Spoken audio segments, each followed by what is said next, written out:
Hey guys, Caleb Brown here. Hope everybody is doing well. This week I want to talk to you about how do you know when it's time to move on. Let's say you've been in a job a couple weeks, a couple months, couple years. How do you know when it's time to start looking for something else? So I've got three ideas of what we see a lot in terms of when people start reaching out to us or when they need to look for something else. So the first one is just overall lack of challenge, not feeling challenged, stagnant in your work, no learning, no growing opportunities, additional opportunities to gain, additional education, move up in the firm, just overall limited career growth and career trajectory, or none at all. Some firms, you have the career trajectory, it's just maybe not as steep as you want it to be.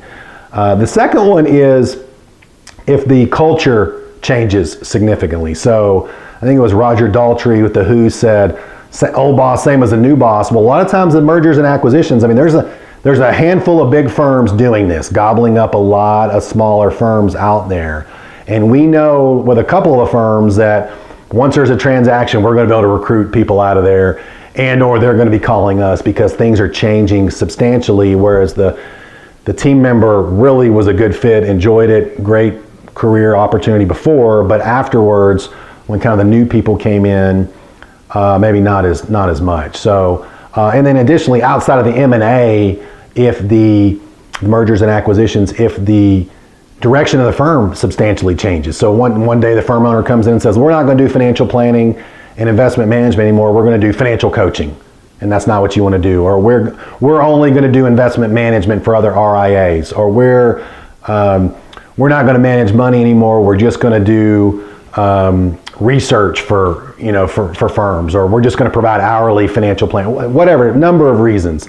And if that misaligns, whatever it is, with what you're trying to do, that's probably a good time to start looking for something else. The last one, number three, is if the firm is just not growing, and there's a big subset of firms out there, mostly in the lifestyle practice, that have worked for 20, 30 years, grown up a nice base. They're paying themselves what they want. They don't want to grow. They don't want to bring on new clients. They don't want the headaches. They don't want to manage. They don't want to mentor. And that's fine.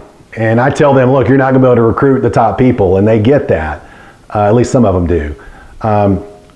So that's probably time. Look, if you don't want to bring on any more clients, how does this work for me? So back to my first point, though, the lack of challenge. Make sure that it's not just it's external, not internal. Because if you haven't approached your bosses and your supervisors with, hey, I want to do more, is that available here? I would encourage you to have at least one or several of those conversations before you just up and decide to leave, because they may be waiting for you to step it up, or waiting for you to come to them and say, hey, I want to be doing this, I want to do this. And a lot of the top firms will say, okay, that's not what we had in your career track, but let's see if we can carve this out and make this work. So lots of good opportunities out there. Everybody is hiring right now. If you can't find a fit, you're probably doing something wrong. Reach out to us if we can help.